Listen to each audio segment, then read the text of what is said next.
Bismillahirrahmanirrahim. Assalamualaikum warahmatullahi wabarakatuh. Alhamdulillahi rabbil alamin. Wassalatu wassalamu ala nabiyil karim Muhammadin khatamil anbiya'i wa imamil mursalin wa ala alihi wa sahabatihi ajma'in. Allahumma la sahla illa ma ja'altahu sahla wa la sa'ban illa ma ja'altahu sa'ban wa anta taj'alul hasna idha syi'ta sahla. Subhanaka la ilma lana illa ma 'allamtana innaka antal alimul hakim wa la hawla wa la quwwata illa billahil aliyyil azim. Alhamdulillah wa syukurillah. Bapak Ibu sekalian, para jamaah maghrib yang dimuliakan oleh Allah Subhanahu wa ta'ala, pada kesempatan yang berbahagia ini pengajian kita insyaallah materinya terkait dengan fiqhul udhiyah. Ini materi khusus ya, fikih tentang kurban. Karena sebentar lagi mudah-mudahan kita panjang umur, sehat walafiat, mungkin kurang lebih 2 atau 13 hari lagi kita akan melaksanakan Idul Adha. Jadi barangkali perlu kita singgung sedikit materi tentang kurban. Ya. Pertama, para ulama kita menjelaskan, terutama di dalam mazhab Syafi'i, ya, al-udhiyatu sunnah. Ya. Berkurban itu hukumnya sunnah. Itu menurut mayoritas ulama. Karena ada juga yang mengatakan wajib. Ya. Tapi mazhabnya Syafi'i mengatakan kurban itu hukumnya sunnah. Ya. Apa yang dimaksud dengan kurban atau berkurban? Guru kita di sini menjelaskan wa ma yuzbahu minan na'am taqarruban ila Allah yaumal 'idi wa ayyam tasyrik. Apa yang disembelih dari binatang ternak. Secara umum na'am itu kalau di dalam bahasa ulama fikih itu pertama adalah onta, sapi, dan kambing. Ya, nanti ada yang bertanya bagaimana kalau bukan itu ada yang lain, nanti bisa dijelaskan. Ya, tujuannya adalah taqarruban ila Allah. Kita ingin mendekatkan diri kepada Allah Subhanahu wa ta'ala dengan ibadah kurban itu. Yaumul 'idi, ya, yang disembelih pada hari kurban. Wa ayyam tasyrik, dan begitu juga pada hari-hari tasyrik. Orang salat ini itu pada 10 Zulhijjah. 11, 12, 13 itu disebut dengan ayyam tasyrik atau yaum tasyrik. 3 hari itu. Itulah masa penyembelihan hewan kurban. Ada masa awalnya, ada masa terakhirnya. Ya. Masa awalnya itu adalah ketika sudah dilaksanakan salat Id. Ya, lebih tepatnya ketika orang sudah ya khutbah Idul Adha. Itulah awal penyembelihan hewan kurban. Maksimalnya itu adalah tanggal 13 Zulhijjah, sebelum terbenam matahari. Jadi misalnya hari ini 13 Zulhijjah, sebelum maghrib itu batas maksimal penyembelihan hewan kurban. Ya kamu kata orang ini masuk baca misa nagiri irukah itu kalau dalam mazhab Syafi'i itu sudah lewat waktunya. Ya. Jadi ada batas pertama, ada batas terakhir. Ya. Tidak boleh kurban itu disembelih sebelum orang salat Id. Ya.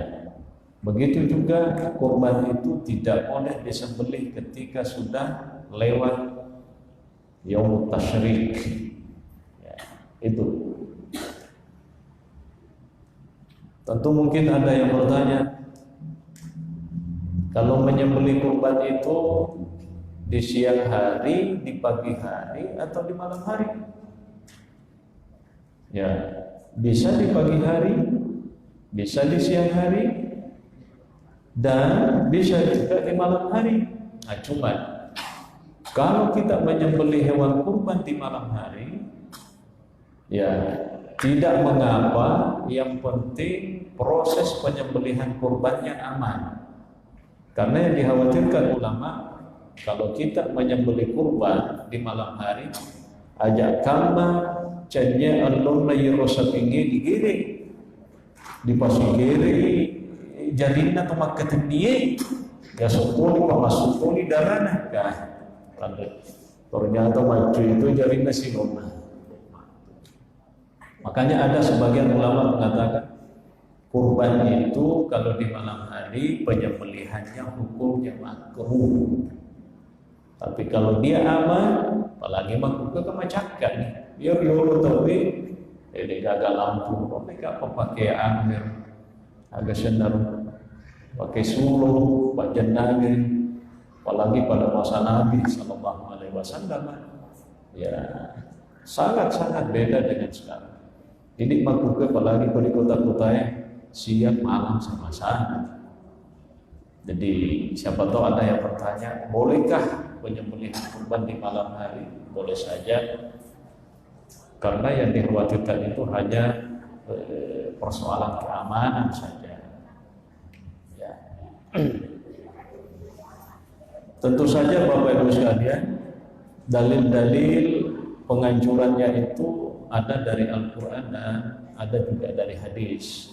Ya, di antara dalil Al-Quran yang biasa kita baca, bahkan kita sudah hafal, ya, fasholli li rabbika wanhar, ya, dan salatlah kamu demi Tuhanmu wahai Muhammad, wanhar, dan menyembelihlah. Yang dimaksud adalah menyembelih hewan pada hari kurban itu.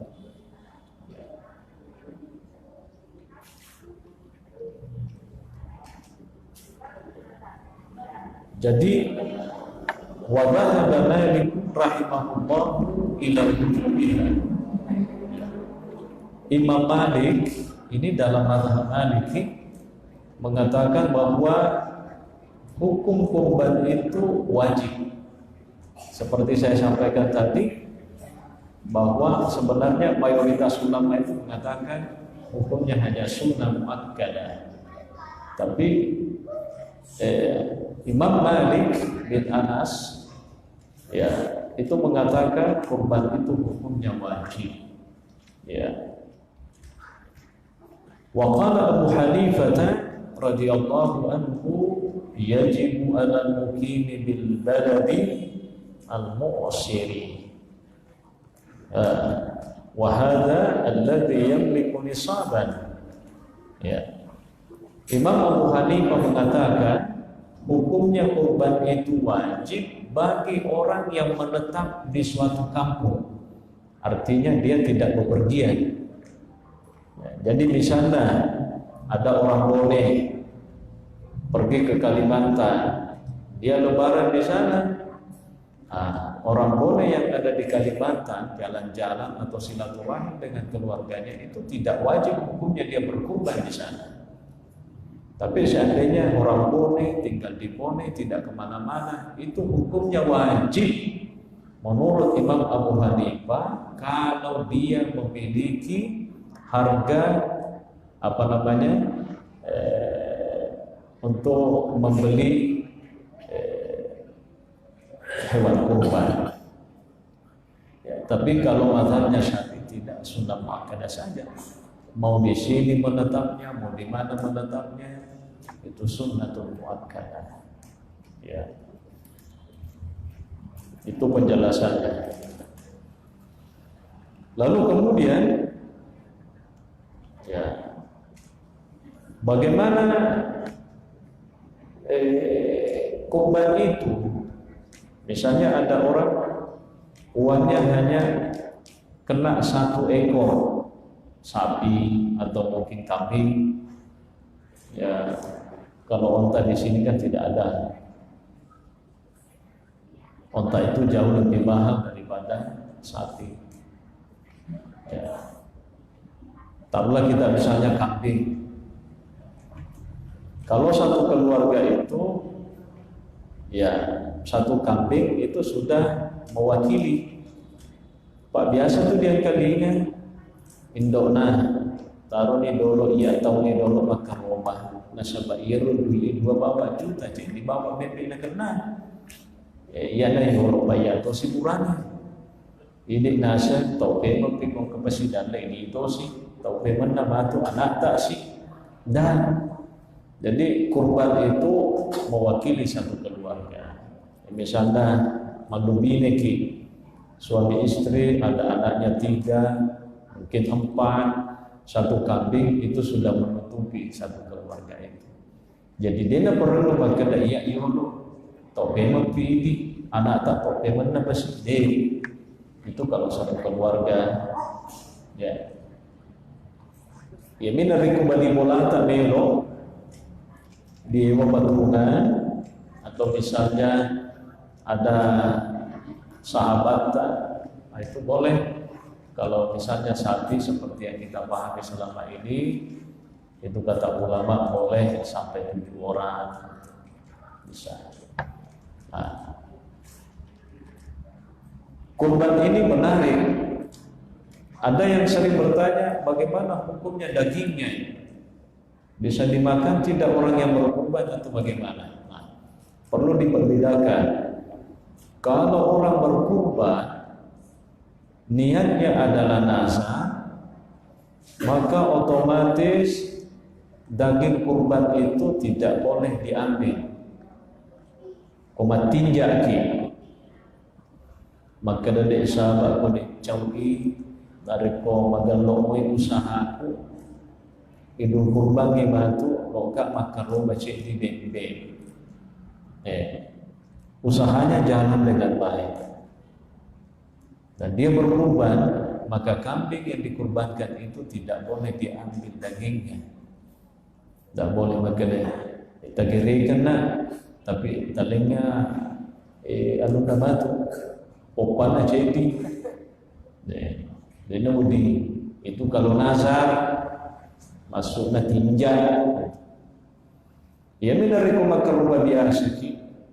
Ya, misalnya diumumkan Bapak Ibu siapa yang ingin berkurban boleh, kami ada panitia di sini kita bentuk untuk menangani proses kurbannya. Wah, oke kok. Nah, itu boleh nanti kalau dia kurban diambil di situ. Tapi dia mana tuh sih? Pak Ketua tahu? Alena pun nabi. Alena tolong kasapa sapi. Alena bentuk gere. Murah digere. Alena bentuk mana-mana gina-gina. Agak nagugan ini patama mana kulkas ya. Dia nama kerobasan na yun, magkire sapi. Itu. Atau engkau tahu 2 juta duitnya, ada yang mau kasapa bimbe, nasuruh gere ku tahu tapi pura di gere na mana ya, yero oli ina na podangi, pak gere mereka ada hadiah, kau ina hadiah untuk kita, tapi yero lelenge ya mana magere bebe sedang bukan udhiyah. Berapa maksimalnya bisa kita ambil? Ya, mayoritas ulama itu mengatakan tidak lebih daripada 1/3 daging secara keseluruhan. Ya. Jadi misalnya kata makarobah, macinai malam umpanah, dia nama gana. Dia rega hubungan alam, dia nama gana. Atau mungkin apanya yang bisa disogok, ya tidak apa-apa, boleh. Tapi maksimalnya itu tidak boleh lebih dari 1/3 dari jumlah daging kurban. Tapi boleh kita ambil sebagian, selainnya disedekahkan. Bagaimana hukumnya menyalurkan daging kurban? Bolehkah kita kasih orang yang punya uang banyak? Misalnya kita beli molata, ini gemina, tapi kebetulan dia nama ke rumah, odi tapi itu sebatas hadiah saja sebenarnya. Jangan sedekah istilahnya, karena sedekah itu tujuannya adalah untuk fakir miskin. Jadi tidak apa-apa tetangga kita yang punya banyak duit, tapi kebetulan dia nama ke rumah, kamu jatuh situ di sini, kamu di bola kini sini makin kurang makin deh nama deh mana dari ngecek deh nama gak diri. Tapi pemberian itu disebut dengan hadiah tuh, bukan sedekah. Karena sedekah itu larinya ke fakir miskin. Kan diutamakan orang miskin. Tapi kalau orang kaya mau dikasih boleh, tapi jangan bilang sedekah. Ya. Hanya sebatas hadiah.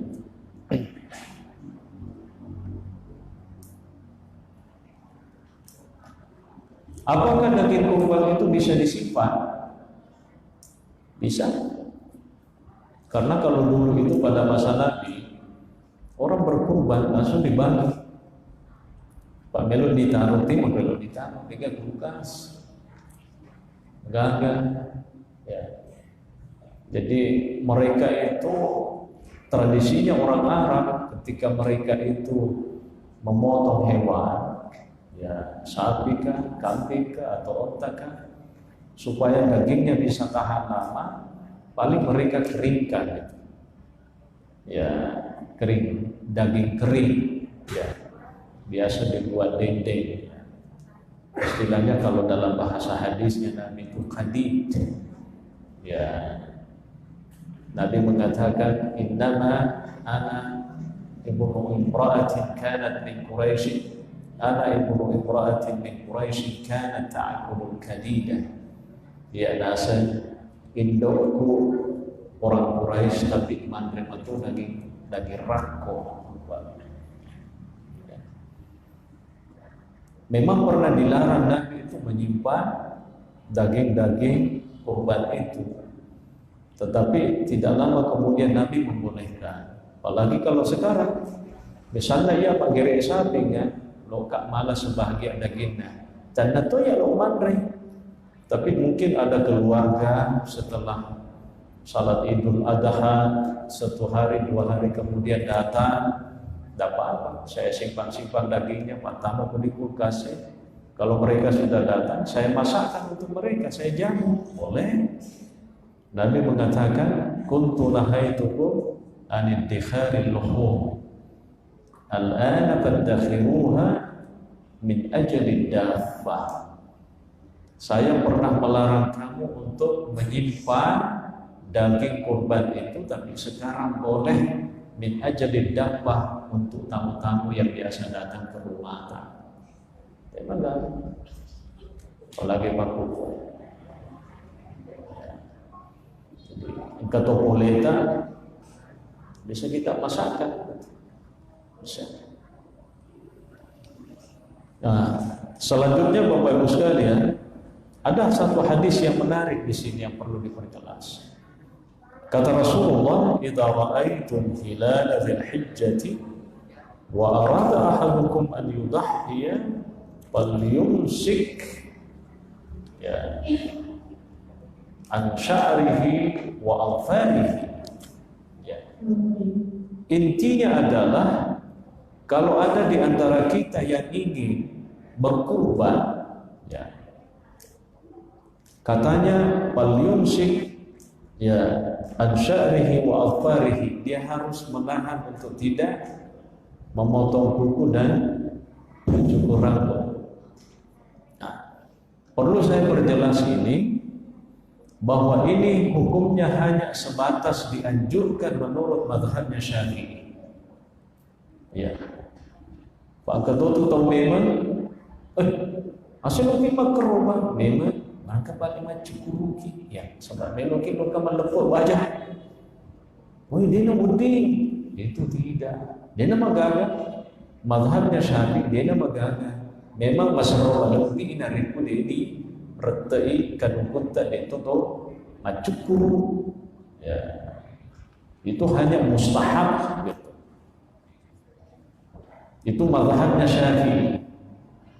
Itu bagi orang yang tidak dalam keadaan ihram, orang yang tidak melaksanakan ibadah haji. Ini pak kampung-kampung ini domenrik Mekah, itu tidak apa-apa kita gunting rambut atau kita potong kuku kalau kita mau. Itu mazhabnya Syafi'i tidak melarang, sekalipun memang hadisnya ada. Nah, cuma memang ada sebahagian ulama mewajibkan itu. Ya, itu mazhabnya Hanbali. Ya, mazhabnya Hanbali, Imam Ahmad bin Hanbal itu mewajibkan seorang yang mau berkurban itu harus ya dia jaga ini dan rambutnya tidak dipotong. Ya, tapi ada mazhab jangankan wajib hukumnya, sunnah saja tidak. Itu mazhabnya Imam Abu Hanifah. Jadi mazhabnya Imam Abu Hanifah mengatakan yang begini, dan begini tidak. Itu hanya berlaku bagi orang yang sedang melaksanakan ibadah haji. Kita di kampung tidak. Ya, benar. Ya.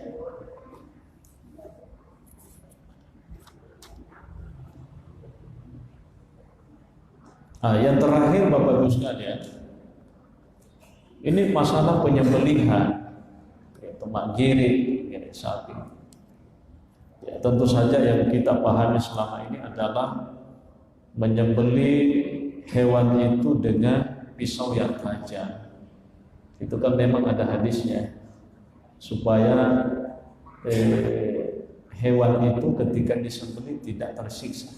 Jadi cicak bawa merentet mana nih, betul. Yang perlu kita garis bawahi di sini adalah proses penyembelihannya itu. Ya, ya kama engkau mak gering sapi ini, ya rega mak gering dende. Kilo mobil dende, langsung ni nagato na kuliti, deno mudi. Iya, deno mudi. Jangan dia pada mati. Maka dakwah na mati mo mati ya. Memang mati mo mati tapi mati. Betuan na iro agagae kolo-kolo narek ko digiri na tumumoba betuan na ikamoba kilo-kilo tidak boleh Bapak Ibu sekalian langsung dikuliti. Nanti jadi bangkai itu. Karena jangan sampai gara-gara mengkuliti itulah yang menyebabkan dia mati betul begitu. Ini kan bisa apalagi kau sapi dia nak merete anu nak ada di sini urat lehernya di sini, ada di sini tenggorokannya putus, tapi yang di sini dengan di sini kalau tidak putus, oh mata aja nih. Ya, begitu. Pada tuh Pak Balu ada perlu nggak marahnya? Ini Pak Balu jadi kurangnya dikirim lupa kita pelipatan aku di mesinnya, langsung dipasang kontak. Capu mana dulu nah. Ya mesinnya mulai tania gere bangkai Pak. Ada bangkai. Iya pada ditepang ya rumah ini, kok dimasinai untuk dibuka apanya itu bulu-bulunya boleh mematona, mati mematoni. Ya emang ketemu agere manune. Pas nampian atateka pun ditemboe. Langsung merendam manuna mati mematu parah pauluna nak di atateka ditemboe bangkai. Jadi kau tahu agak mana, tak paling naik madeci. Lupa piri kampak pasang mati. Mati ni dapat dibatang aku di mesin ya rega mati dapat di rembi ku di weper lain. Lagi umat datu mana digere lupa mobil tempat ku di weper lain. Weper lang munoi. Tanya Pak Giri. Kalau begini bangkai Pak. Ya, hurrimat alaikum maitatu wad-damu wa lahmul khinzir wa ma uhilla li ghairillahi bih wal munkhaniqatu. Yang dicekik. Degaga pisau. Reko bawa nurunah. Manuang mati bangkai.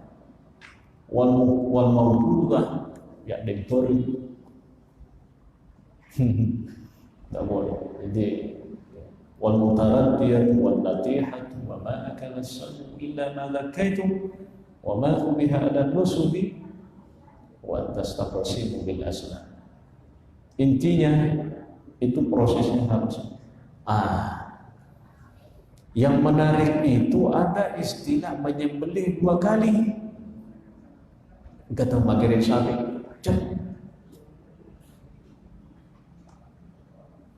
mandek 10-20 menit kemudian datang tak dapat apa time dia pernah mati sapi ni tak menekan dia semakan kali kalau kami tak dia itu pada mati ternyata dia mereta urang elon na cedi agaknya digomeng kumakwe pala si bangku tak dapat terta dia nama dah apa maka dia gerak kedua ni terus agak digomeng dia nama gerak kedua sebenarnya dapat ada orang mengatakan tidak boleh Bang boleh yang tidak boleh itu kalau dia nama mati makwa okay. Alam mawar aku tu ani bersih peting guna mati. Nah, itu ada dokter hewan mengatakan hewan itu bisa dideteksi dengan 3 cara. Kalau meloki bisa nih mati 3. Perlu itu dicoba ya balap betul itu teorinya ya. Misalnya sapi digere, mati 3 sapi ini paling ngetan kilo. Ani matanda nasi, matanda, pakui. Aku tak pede mobil baru berarti tu mobil tu dia menjolok ni matanda dan dia menturun ke sini kilo berarti. Inna lillahi wa inna ilaihi raji'un. Mati tu. Ya. Yari kan nasi campak ikut na biasa pesai. Kemudian nak kilo berarti mati. Engkau mau pecik di waduk ni ada pasal pecik ni. Nanti bahasa yang cari itu yang satu. Intinya di situ. Kan yang penting di sini. Dia nak kilo mata nak berarti mati. Ya. Jadi begitu. Ikona di pasal yang roh kompok na dia asyik. Pangkato tuntang aja mo beso ikona. Magato si ko di beso ikona sa tingin. Kay Jolie na sa tabi. Saya ditulis niya ada hubungan na ro Ya, apa hubungannya itu memotong menyembelih tapi di beso payah sapi lewo anuna maka senang liar sekali. Kenapa mino diket di majalo ni katona beso yang naisoponi ko na naisoponi kan. Saya juga tidak tahu itu apakah betul gara-gara di beso iko na sapingin na juli maner untuk mantri sapi ya rega baga Allah walam, saya tidak tahu itu. Tapi dia baga kaya kita lemat tomat memang betul itu atau tidak. Nah, solusinya begini. Yerolo koloe komelo digere ipas samangi gere nasi bawa manyawana. Ya, itu petunjuknya ulama. Jadi kota pemanang pas saya masukin apa sana gere. Ya. Jadi makanya tuh kalau kemenu digere kata nih maka kira-kira oh dia ini menghembuskan nafasnya, ini mengganti. Jadi ketika menghembuskan nafas langsung dipotong. Jangan ketika dia menarik nafas. Itu kata ulama, itulah katanya kadang mempengaruhi kualitas nadi. Termasuk misalnya ia kupure digere angka tuh magi sepingin mak bau sedingin itu ada memang begitu. Jadi kok mas matengah ni menyawa langsung. Saya kira itu barangkali Bapak Ibu sekalian sebagai pengantar dari materi kita pada pengajian ini. Mungkin masih banyak atau ada beberapa hal yang perlu dikomentari. Ya, insya Allah kita ada waktu kurang lebih 15 menit ya, boleh. Terima kasih. Ini masalah proses. Kalau kita di muslim kita kan itu hari ini orang satu kali. Dan saya mau ini tentang masalah teknisnya. Jadi ketika kita penyembelihan, setelah penyembelihan, nah tidak bagi 7, dibagi 7 dagingnya, tapi ada batasannya, misalnya 2 kilo lagi, lidahnya, hatinya 3 kilo juga semua, lebihnya itu yang dibagikan. Lebihnya itu yang dibagikan ke orang masjid, Maksudnya berapa dikasih yang 7 orang itu? Biasanya kalau daging biasanya kita itu 2 kilo atau 3 kilo per satu orang. Nah, terus dikasih sebagian cuma tusuk, sebagian pokoknya dibagi 7, tidaknya dibagi 7, paruhnya dibagi 7, masing-masing dapat. Terus siapa lebihnya dan kesimpulannya lebihnya itu lebihnya yang dibagikan ke orang-orang yang membutuhkan. Nah, terus sebagian orang yang bekerja. Bagaimana? Jadi intinya begini. Kalau 7 orang masing-masing per kepala itu 2 kilo kan berarti cuma 14 kilo, iya kan?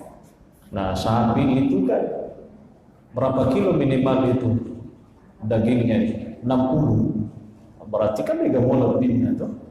Nah, itu nanti lebihnya itu yang disedekahkan kepada para fakir miskin itu. Saya perlu catatan, orang yang menyembelih yermak diri tidak boleh, istilahnya dia menyembelih itu hewan dengan bayaran dari daging yang dikasih. Misalnya ini sapi, tolong sembelihkan saya punya hewan kurban. Ya, udah digere. Yeru dagingnya dia beres sebagai pakamajanan. Tidak boleh. Mungkin tawata ini sebagai bayaran karena kita yang sembelih, atau biasanya misalnya talanioli apa sebagai apa namanya untuk sewa ujurannya, itu tidak boleh. Jadi kalau yang menyembelih hewan itu tidak boleh dibayarkan dari hasil sembelihan. Ya misalnya reke, jadi intinya bagus begini. Kau kata mak gere, komeloki malengi sewa kita dalam bentuk buang lah. Kalau koki malengi daging itu dia nama gagal, tapi dagingnya itu dalam bentuk sedekah atau hadiah, bukan sebagai sewa daripada hasil penyembelihannya. Misalnya meloki malengi olina, dia nama gagal. Talan diolina meloki, tapi kulitnya itu jangan dijadikan sebagai bayaran imbalan karena dia yang menyembelih, itu tidak boleh. Itu penjelasannya ulama seperti itu. Ya, saya kira itu penjelasannya. Jadi teknisnya kita di sini ya, kalau itu yang disepakati sudah nggak apa-apa. 2 kilo per orang, ya sudah lumayan. Ya. Bahkan mungkin bisa lebih dari kalau seandainya dia minta. Ya. Yang jelas tadi ada syaratnya. Ya. Nah, saya juga mau garis bawahi Bapak Ibu sekalian. Misalnya nariko magere itu kimasino, tidak disyaratkan juga orang-orangnya itu datang melihat sembelihannya. Apalagi dioki di kertas pertama niga, yang kedua siapa, yang ketiga kertas. Nah, sapinya disembelih, nak geger kertas itu dia lona sebingi, ya rega, nak sapui ku di darana, tidak ada hubungannya itu. Tidak ada hubungannya. Tidak ada hubungannya itu.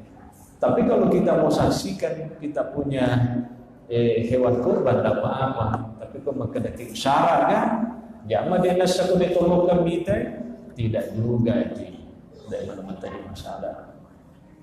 Ya. Saya kira itu penjelasan. Assalamualaikum Pak Ustaz. Saya mau nanya, saya punya pengalaman waktu saya di Surabaya. Jadi pada waktu pembagian hewan kurban itu juga dibagikan kepada tetangga yang non-muslim. Itu bisa nggak? Tetangga yang non-muslim? Iya, boleh sebagai hadiah. Waktu itu kebetulan tetangga kami ada yang non-muslim, terus jadi sampai itu dibagi-bagikan ke atas. Hadiah. Hadiah. Tapi tentu saja Bu, kita prioritaskan orang Islam yang memang layak untuk kita berikan. Tapi bukan berarti bahwa seandainya misalnya kita ada tetangga kebetulan beda dengan kita agamanya, bisa saja, tapi itu sebatas hadiah, ya, tidak apa-apa.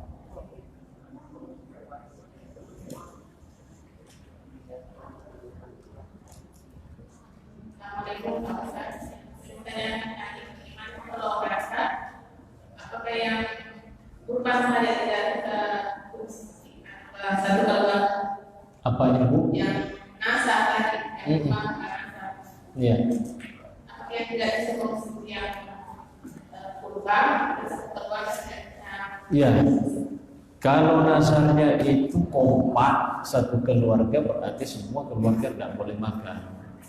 Kalau misalnya hanya kita saja dalam keluarga, memang yang nasar pokoknya kalau saya punya ini berhasil, saya akan motong 1 ekor hewan, berarti hanya kita saja yang tidak boleh. Ya. Iya.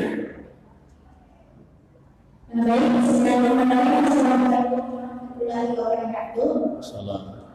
Pertanyaan saya terkait masalah tadi Bapak yang di depan bertanya, sebenarnya terkait mengenai perkumpulan yang berkumpulan dari 7 orang, bagaimana cara pembagiannya yang benar-benar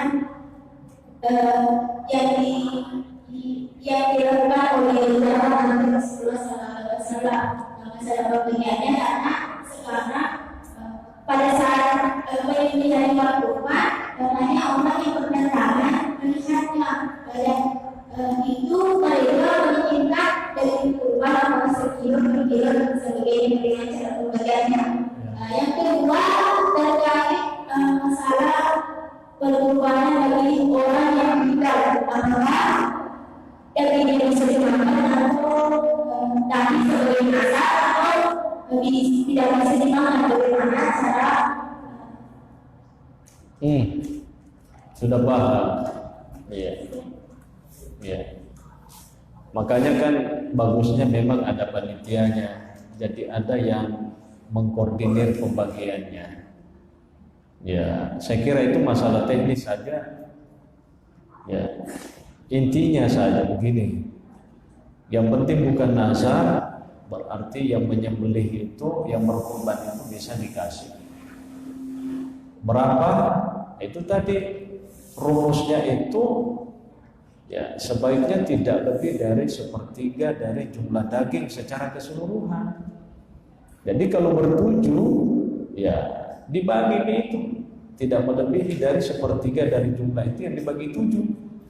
Itu selebihnya itu disedekahkan atau dihadiahkan misalnya seperti itu.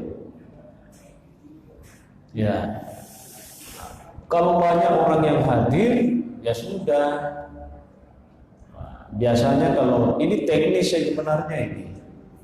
Kalau orang ada yang hadir, ya sudah dikasih kupon. Nanti kalau sudah dikasih, ya sudah. Itu sudah mewakili. Gitu. Karena siapa tahu juga ada orang domol. Gitu. Misalnya contoh, ini ku masih kita ya. Ya.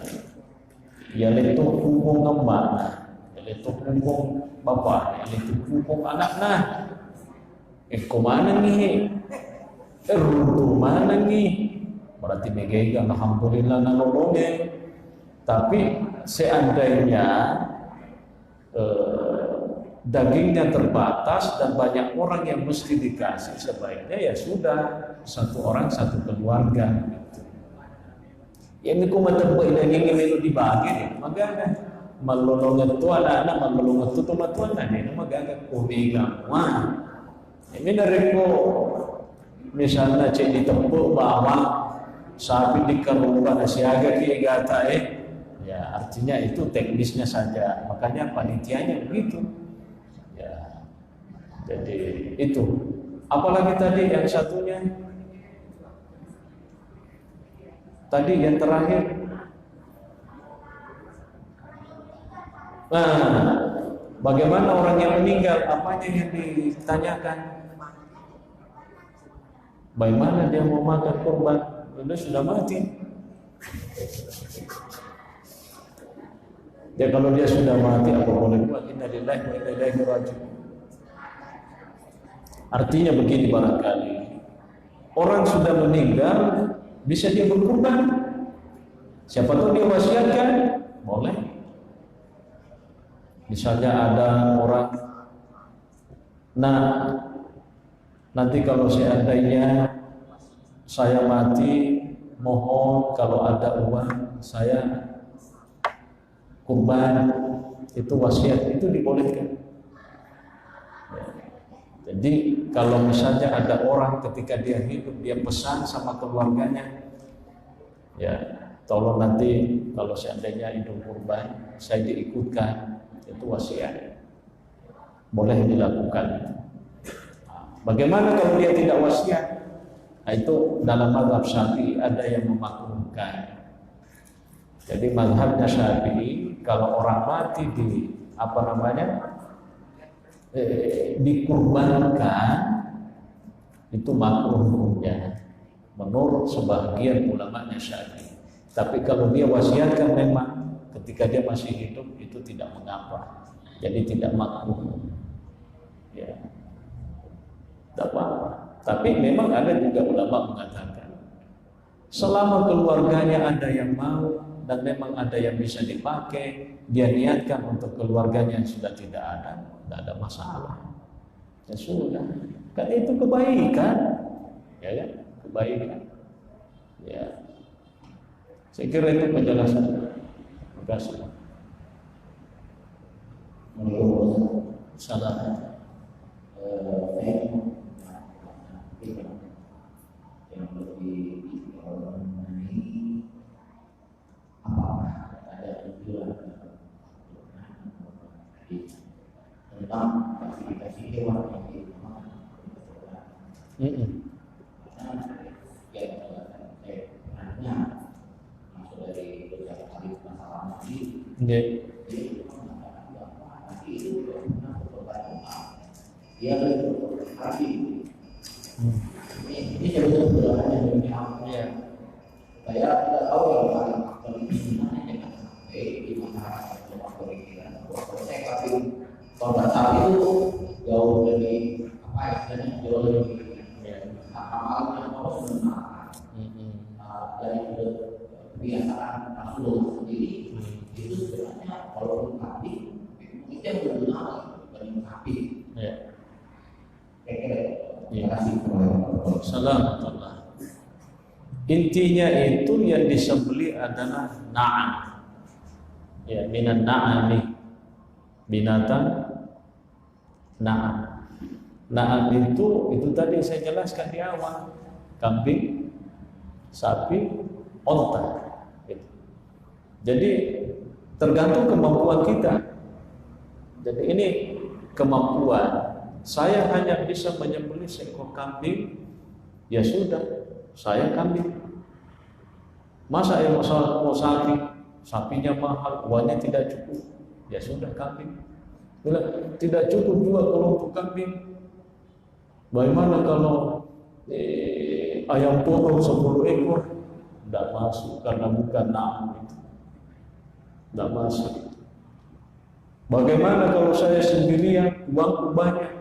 Saya mau sapi saja 1 orang, boleh, silakan, boleh. Atau misalnya saya mau onta sendiri, yang lebih mahal lagi daripada sapi, boleh, dapat. Ya, itu lebih afdal karena kita sendirian. Ya, jadi intinya adalah ya. Di dalam Al-Quran itu sebenarnya yang dianjurkan itu justru onta sebenarnya. Kalau kita mengacu pada ayat yang ada, ya, wal buduna ja'alnaha lakum min sya'airillah. Jadi onta itu yang kami jadikan, kata Allah, untuk kamu sebagai bagian untuk mengimplementasikan syiar Allah yang dimaksud tadi, kurban. Ya. Cuma kita di sini tidak ada ontanya. Ada onta tapi di kebun binatang. Jadi persoalan seperti ini ya tergantung kemampuan kita, lalu kemudian kondisinya kita di mana. Kalau sapinya ada ya sudah sapi.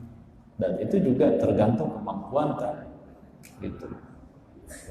Kalau kambing ya sudah kambing. Tentu saja ada memang klasifikasi, ya kambing yang seperti apa, sapi yang seperti apa. Kan siapa tahu ada orang berkurban sapi tapi anaknya anak sapi baru 5 bulan. Lagi ini itu tidak masuk.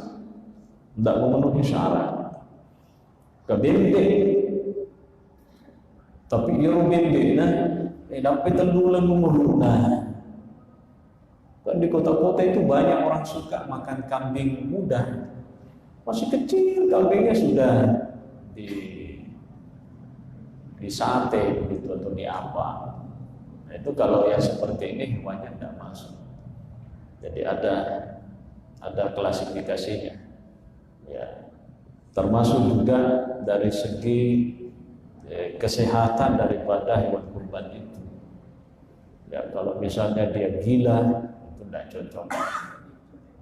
Ya, pokoknya sehat secara fisik. Ya, kalau misalnya panjang sekali Pak dalam mau dijelaskan. Tapi karena kita hanya bertanya pada persoalan mana yang lebih afdal, ya sudah, tergantung kemampuan kita dari tiga itu. Kalau misalnya kita mampu dan memilih yang agak mahal, ya sudah, alhamdulillah itu lebih afdal. Ya, dan kita ini sebenarnya sangat bersyukur karena sekalipun misalnya kita ini tidak pernah dalam hidup kita berkurban, itu juga sudah diwakili oleh Nabi SAW. Ya, Nabi kan mengatakan kalau yang untuk ini adalah untuk umat. Berarti kita ini sebenarnya sudah berkurban dan yang mewakili kita kurban itu adalah Sallallahu Alaihi Wasallam. Tapi tidak apa-apa karena ini ibadah takarrub kepada Allah dan kita punya kemampuan untuk itu, ya tidak apa-apa berulang. Ya, itu penjelasannya. Saya kira itu yang bisa saya jelaskan. Terima kasih. Detona Gagawa atau masih ada mungkin? Siapa tahu masih ada, kita kasih kesempatan satu orang lagi. Aku Detona Gagawa kita cukup selesai. Jadi saya kira Bapak Ibu sekalian, ya kita cukupkan sampai di sini. Insya Allah kalau panjang umur nanti kita lanjutkan.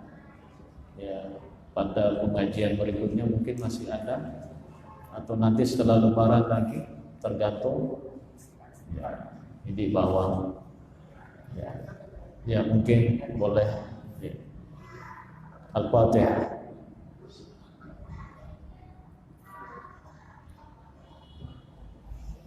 Alhamdulillahirabbil alamin. Assalamualaikum warahmatullahi wabarakatuh.